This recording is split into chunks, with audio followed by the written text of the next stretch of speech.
Beginning of these are so weird. They don't really start. You can see my candle in the back.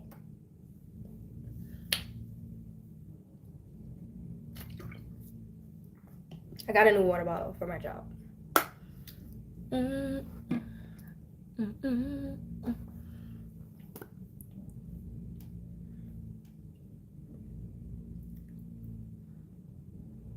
Alright. I'm gonna probably start in like a couple seconds. The beginning of these are so weird. I'm sorry, y'all. I wish I had like a little countdown or something, but.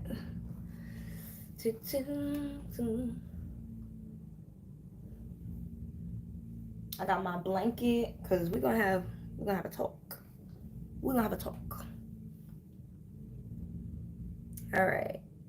So, welcome to my channel. This is Talking to Nia Talks. We're doing, I guess, a little stress debrief. I mean, I wasn't supposed to be this stressed. I'm working on stress management, especially with the career. Things are changing. Good things are happening, but as a Black woman dealing with so much in society, it sucks. It sucks. I would never want to be anything other than a Black woman. I'm powerful, I'm strong, I'm beautiful. Everybody want to be me. But it gets to a point where it's just like, oh my gosh. Like, your hair gonna fall out. You're gonna get gray hairs. Everything. You're just gonna lose yourself if you let stress take over you. Now, before I get into everything, I want to talk about colorism and racism with Glorilla. I might make a separate video about this. This is something I peeped, like, when I listened to her album, her most recent album, that I actually liked. I liked it. And then after I listened to it thoroughly, like, when I like your music, I will listen to your whole album. I will listen to the sequence you put it in and everything. So I listened to her whole album, and it got to a point, I think it was like a little more than midway through. I forgot what song it was, but a couple of songs, she said like light skin, light skin, light skin, light skin, light skin. Like, that's all Glorilla could say. It was as if she ran out of things to talk about as a rapper, and all she could think about talking about was being light skinned. And it irked me because I was like, first of all, if anybody's not gonna benefit from being light skinned, it's Glorilla. It's Glorilla. I think she's a beautiful girl. But when it comes to featureism, which we talked about and defended her on, we even defended her on it and let her know, yeah, you're not the light skin that racist people want. You're just not. And that's a good thing, but she doesn't see it as that. And that goes into the whole Southern and uneducated of it all. Not all Southern people are uneducated, but in Glorilla's case, yes.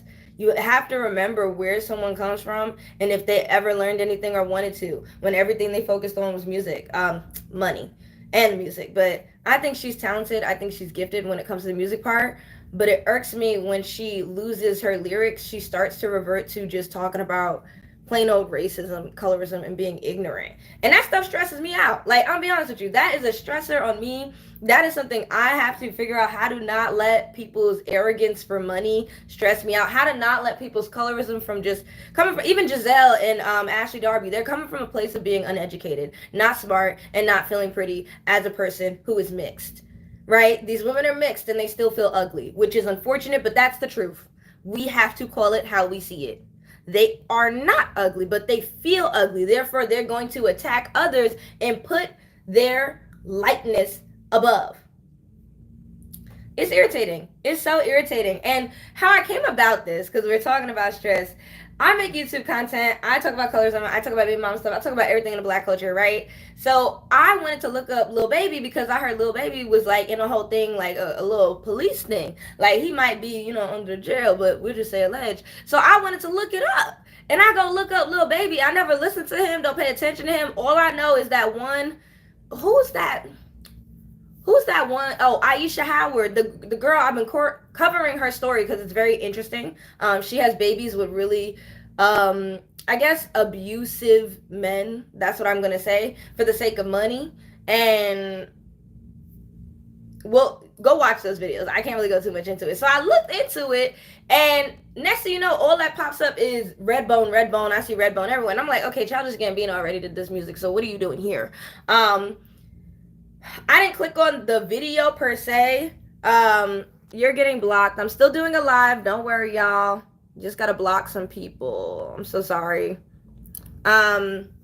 But I still have to say, I I couldn't stand it. I was like, of course Glorilla would. She would be on board to make a song about Redbone. And then the women in the photo were white women. They looked like they could have been Spanish, maybe passing for, but they were basically workers. I will say workers. They looked like workers. They are workers. There's nothing wrong with it, but it's more about the fact that black men that are just incels and sad and uneducated are out here flaunting this around as if it's a good thing. And you got the young black boys who are not being raised by anyone. I've seen it as an educator. I see it on a daily, not being raised by anybody, having to consume this content, not having parents tell them about this content, but they're still consuming this content. And it just goes into society and the generation. I'm just like, oh, that stuff stresses me out. That stuff stresses me out. I shouldn't really let it stress me out, but as a content creator and somebody who actually speaks and somebody who cares about black women, I can't let it rock. I don't let it rock. It's just not something that I particularly can just sit there and be like, all right, yeah, they be talking about that light skin stuff. First of all, light skins, let me say this nicely. In the early 2000s, it was bad. It was rough. In the early 2000s, it was, I don't know. It was rough. You had people that were perms, everything, right? Blackness was not accepted. Now we're in a spot in society where we can accept our blackness. We can. People, like, it's better, right? It's great. It's beautiful. Like, I'm trying to figure out how to say this nicely. So we're in that era, right? And a lot of light-skinned people feel like they're put into the dust. They're put into the background. Nobody cares about them. Like I said, I support all black people, so this doesn't matter, light skin or not. But what does matter is when someone feels that because somebody is dark skinned and they're getting more attention, they need to bring up how they are light skinned. That's where the BS. That's where the BS comes in and the stress comes in, and I'm ready to put somebody down. I ain't gonna say what I want to say, but it's irritating, like, to me, to have that ignorant thinking at this age, this like era. Like, come on, Glorilla. So yeah, I'm honestly upset because I liked her music. I like Glorilla's music, but I can't listen to it anymore. I can't support her anymore. I will be that YouTuber that talks about how racist Glorilla is. And I bet, a year or two from now, then something's going to happen. You'll be like, oh my God, like, yo, there was a YouTuber who's been talking about this and nobody really copped it. And I'm like, yeah, I've been saying that. And really what it is, Glorilla is not fetishized as a light-skinned woman because of her facial features. She has prominent African features, which I find beautiful. But she knows for a fact, right? We gotta say what it is. She knows that nobody's looking for that. The world is racist. So when it comes to people wanting to make money but have no substance, or feel they have no substance, or feel they can't keep creating, or feel, burnout, they ultimately dive into white supremacy and racism to make some money. They do. But you're not going to do that, dive into racism and white supremacy off the back of black people. That's what I don't like. That's what I don't like. Like, you got Lil Wayne out there talking about racism doesn't exist. I'm like, oh my God. Like, he's on every single substance under the sun. Like, I can't. What are good examples? I'm going to talk about Kendrick Lamar. Like, he was able to talk about how bad America is and diss Drake at the same time. And what can Drake offer? Being light-skinned. Like, this is what I mean. You get what I'm saying? With someone that is black and white, or mixed race, or appears to be mixed race, or racially ambiguous, when they have no substance, they immediately jump to light skin. I'm light skin. It's like, shut up. And that's the thing. Like, we are at a moment in culture, we don't care. We don't care. Dark skins are everything, baby, but period. We don't care. We don't.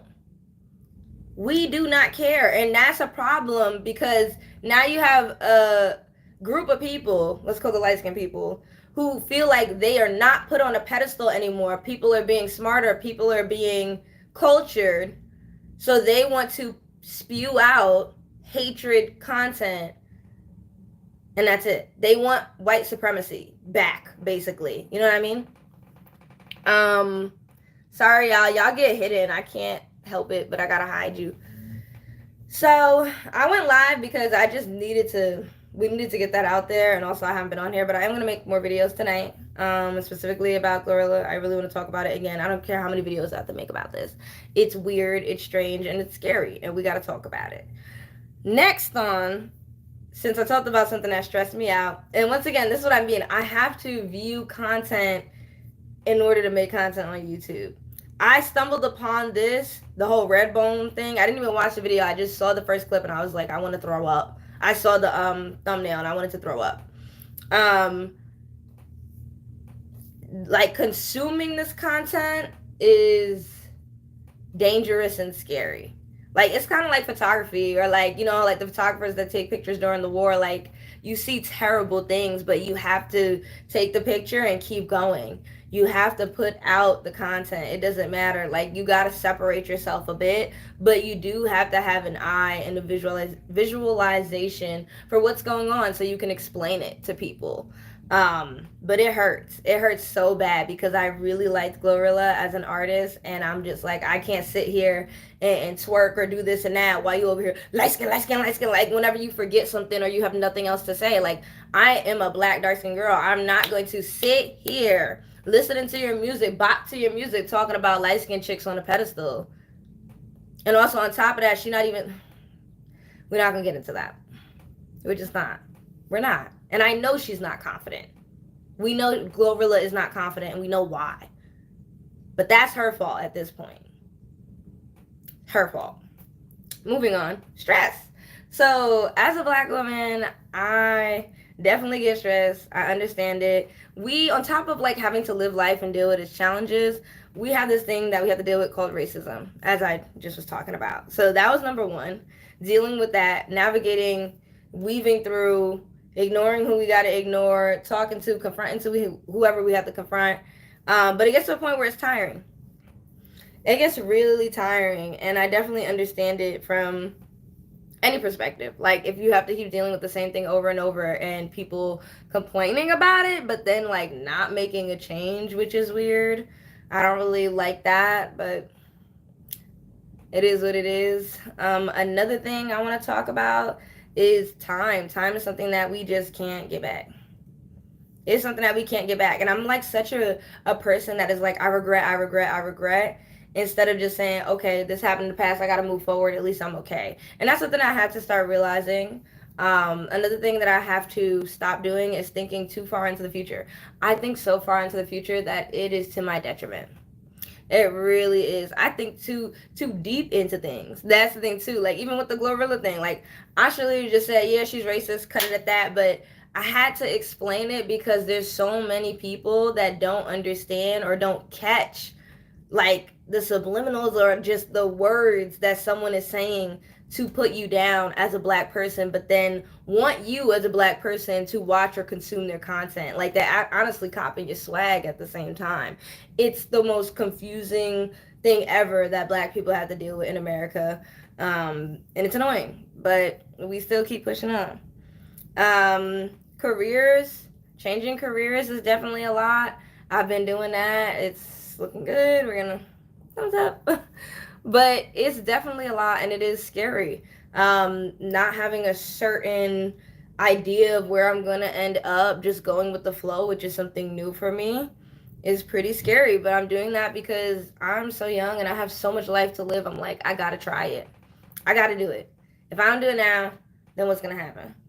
I have to do this for me. So that's something that's really important. That's something that I want to do. I'll explain more of what I mean by that in the future once it happens, but I'm cool with that.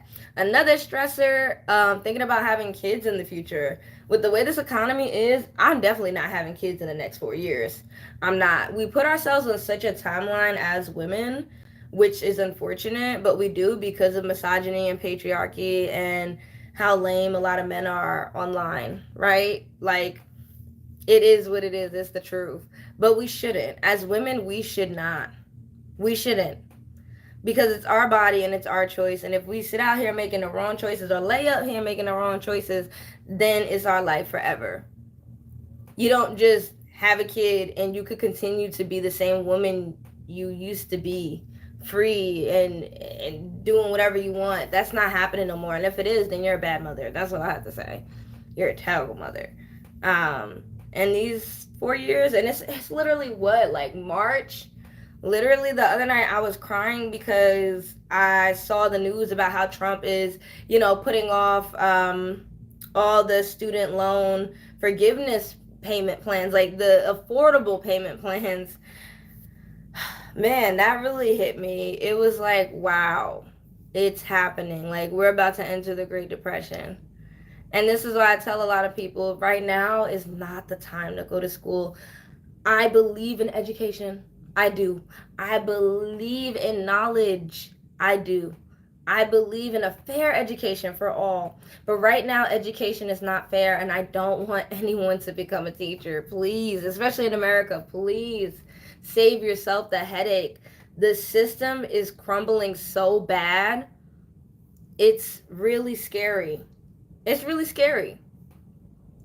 It's really scary. I don't know if it was the pandemic or what, but a lot of people are popping out kids as well, or have popped out kids from the pandemic.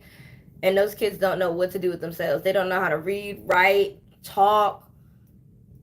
I don't know what's happening. Like, nobody's raising their kids.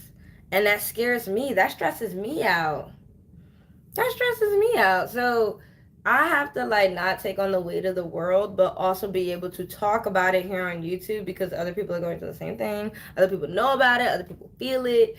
We should be able to have these conversations.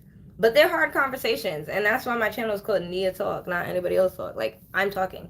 I will continue to talk. I will continue to be myself. I will continue to be proud. I will continue to be beautiful. I will continue to block anybody I need to block. But I did want to get on here and just talk about what stressed me out, things that stressed me out. I want to get deeper into it in another video of management. But one thing I've been doing is I learned this from White Lotus because I like White Lotus. They said how you should basically, what's the word? I want to say this nicely. You should think about a time where you weren't stressed. You weren't stressed at all. Like, what was that like? And you should love it, like, relic in it. And I've been doing that. I think about a time where I was just gardening and I had no worries. Like, it was a moment I loved. Just going back to when you had no worries, just picture it in your head, go back there and just live it. And that's what I've been doing. Whenever I get stressed, I go back to that moment where I had no worries, I had no financial. Mainly it's financial for me because any money that I make goes straight to bills. I don't have any money to save or pocket or to invest into things, and that's really frustrating for me. So that's why I'm here on YouTube, even though it's a little bit of change, it's something. And also, I just love making YouTube videos. When I wasn't getting paid on YouTube, I still was making YouTube videos. Honestly, I was making better videos, but that's because it was the summertime. The summertime was when I had my best content out. I had my best content out because my mind was right. I didn't have too much worries about money, even though I still was paying bills. But definitely getting to, the time where I'm supposed to be moving out. So that is a lot. That is stressful, but I'm going to do it. It does not matter where I go. I'm just going somewhere. And that's the way I'm living my life now, which is different. It's very different than the way I usually live, which is planned step by step by step. Even when I meet people, like, step by step by step, like, I am very picky and choosy when it comes to what I'm doing in life. But at some point, you really just have to trust the process. It's hard. It's hard to trust the process. People talk about that all the time, especially in the new career I'm going into. I'm like, no, like, I need to know what's going to happen. I need to know the next thing. You're not going to know the next thing. If you try to focus on knowing what's going to happen next, you're not going to be alive anymore. You're going to be in the ground before you know it. Um, drink a lot of water, eat good food. I need to eat better food. But drink a lot of water, have a routine, try to, I guess I would say, list things, create tasks for yourself. Even if all those tasks don't get completed, just do a little bit every single day. That helps. And I'm a big procrastinator, so what motivates me is just when I really like something. Like when I really like something, I study it, I own it, I learn it, I love it, and that's me. That's how I get over stress, is just finding something that I really like. I love painting, but sometimes I'm just not in the mood to paint. I guess because I did it for so long and those are my degrees. It's just like, tired. But sometimes I get back into painting. But right now I just get into studying for my new career, which is pretty fun. I like it. I enjoy it. But yeah, manage your stress. Go back to that time where you had no worries and just live in it. Bye, y'all.